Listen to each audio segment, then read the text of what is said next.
देश के नेताओं को सिर्फ इलेक्शन की फिक्र होती है और वोटरों की फिक्र होती है।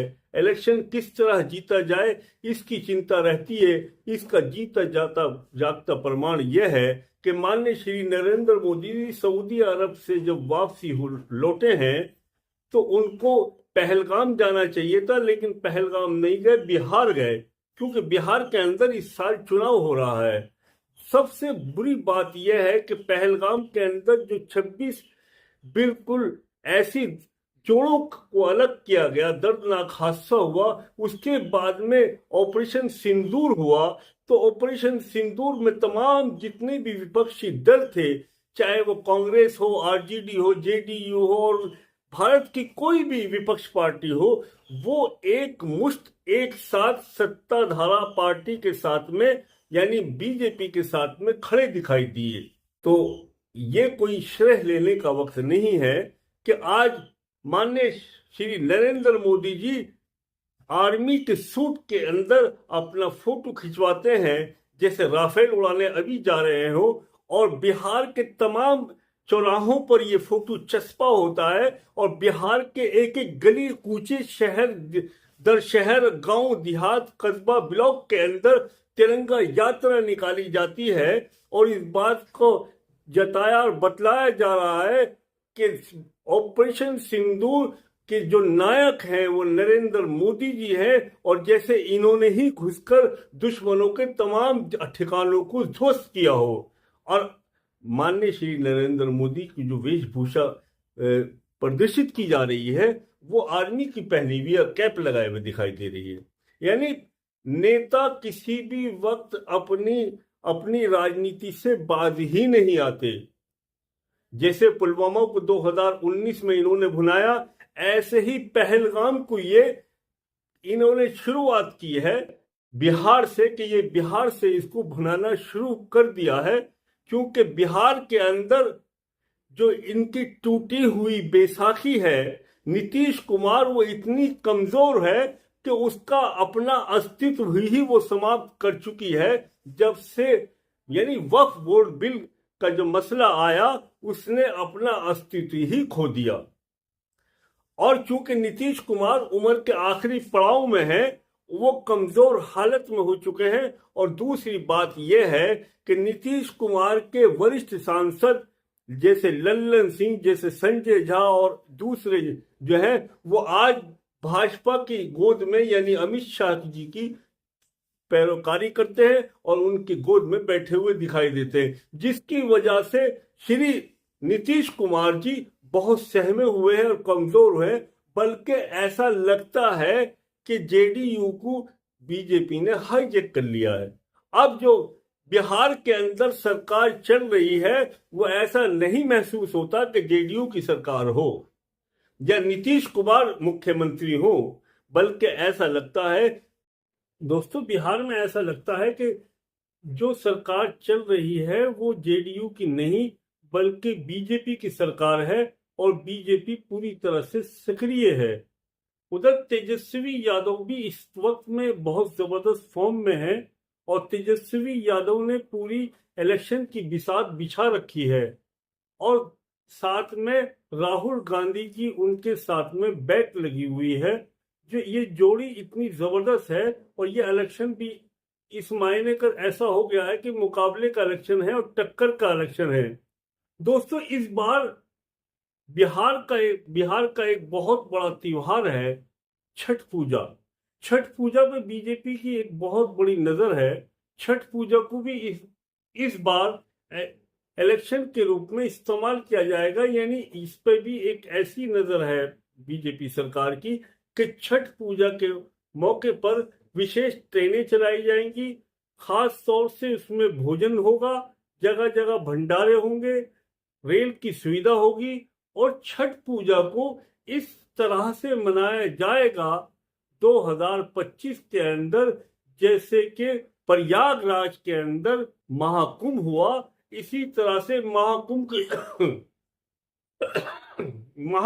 की मानिंद प्रयागराज में जैसे महाकुंभ हुआ, तो महाकुंभ की मानिंद छठ पूजा बिहार के अंदर मनाई जाएगी।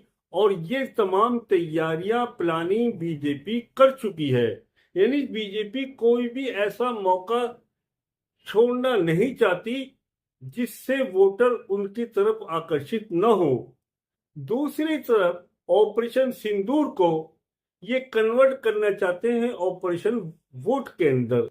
यानी माननीय प्रधानमंत्री का ऐसी पोशाक पहनना जैसे अभी राफेल उड़ाने ही वाले हैं, और माननीय प्रधानमंत्री का वो तमाम बातों का जिक्र करना, अपने वीरों का शौर्य जिक्र करना। अरे जो जंग हुई है उस जंग के अंदर 140 करोड़ अवाम खड़ी थी। 140 करोड़ जनता आपके साथ थी, आप अकेले नहीं थे, तमाम विपक्ष आपके साथ था। आप उस लड़ाई का श्रेय लेना चाहते हैं? यानी बिहार के इलेक्शन में माननीय प्रधानमंत्री मोदी जी उसका श्रेय लेकर उस इलेक्शन को जीतना चाहते हैं, क्योंकि माननीय प्रधानमंत्री श्री नरेंद्र मोदी और बीजेपी की यानी एनडीए की वहां छवि अच्छी नहीं है और इनके पास में कोई मुद्दे भी नहीं है। जनता 20 साल का हिसाब मांगती है। जनता पूछती है कि आपने कितने रोजगार दिए हैं। जनता जानना चाहती है कि आपने 20 साल की उपलब्धियां गिनवाओ। लेकिन इनके पास उपलब्धियां जो की हो तो गिनवाए भी।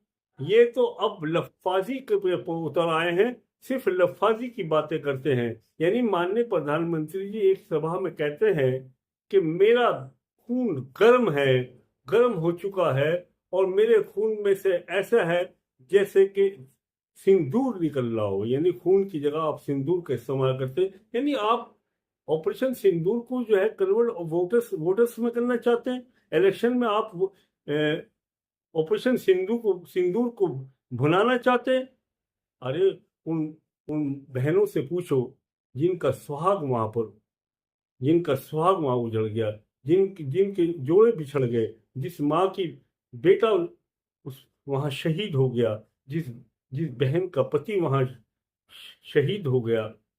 आप ऐसे लोगों को आप इलेक्शन के अंदर कूद रहे हो लेकर, ये शर्म की बात है। लेकिन नेताओं को बिल्कुल शर्म उतार कर रख रखी है। नेताओं को इससे कोई सरोकार नहीं है कि क्या हुआ है। नेताओं की हकीकत तो उस वक्त सामने आ गई जिस वक्त माननीय श्री नरेंद्र मोदी जी विदेश यात्रा से यानी अरब से जब वापसी आए तो वो चुनावी सभा में जाना उन्होंने ज्यादा अच्छा समझा बनिस्बत पहलगाम के। आज तक भी वो पहलगाम नहीं गए हैं। आखिर ये कौन सी आप खुशियां मना रहे हो जब हमारी बहनों का सिंदूर मिट गया और उजड़ गया सिंदूर, और आप जो है उसको बुना रहे हैं आप इलेक्शन में। तो इससे ज्यादा और घटिया राजनीति हो ही नहीं सकती। उधर माननीय श्री राहुल गांधी जी ने सवालों के घेरे में एनडीए को घेरा हुआ है और बार बार सवाल किए जा रहे हैं राहुल गांधी की तरफ से, लेकिन सरकार उसकी कोई जवाब देना अच्छा ही नहीं समझ रही। इस टाइम में राहुल गांधी की पोजीशन बिहार के अंदर बहुत जबरदस्त मजबूत है। बिहार के अंदर उनकी बहुत जड़ें मजबूत हो चुकी हैं। उधर नीतीश कुमार बहुत ज्यादा कमजोर दिखाई दे रहे हैं। तो लालू प्रसाद के बेटे यदि उधर लालू प्रसाद के बेटे तेजस्वी यादव जिनकी घुट्टी में सियासत मिली है, वो अपनी सियासी दांवपेच इस तरह बिछा रहे हैं कि उन्होंने छोटी छोटी पार्टियों पर नजर है और छोटी छोटी पार्टियों को वो अपने आप में सम्मिलित कर रहे हैं। यहाँ तक कि ओवैसी की पार्टी के लीडर भी उनकी पार्टी में आकर शामिल हो रहे हैं। और इससे बढ़कर क्या बात हो सकती है। मुस्लिम समाज जो वहां पर लगभग 14 से 15% है, वो ये टोटल वोट जो है वो तेजस्वी यादव के साथ में खड़ी हैं। यानी मुसलमान इस वक्त ओवैसी को भूलकर तेजस्वी यादव के साथ में है। ये तेजस्वी यादव की उपलब्धि है। और इलेक्शन आज पूरे दमखम से तेजस्वी यादव लड़ने के मूड में है और पूरी तरह से ये इलेक्शन एक तरफा बिल्कुल नहीं है, बल्कि ये कांटे का इलेक्शन रहेगा। और हो सकता है कि ये इलेक्शन पूरा का पूरा तेजस्वी यादव की तरफ पलट जाए, जबकि लल्लन सिंह को इसकी भागदौड़ सौंपी गई है। लल्लन सिंह इसमें काफी मेहनत कर रहे हैं, लेकिन लल्लन सिंह बहुत कमजोर कड़ी है। लल्लन सिंह के पास में कोई वोट बैंक नहीं है।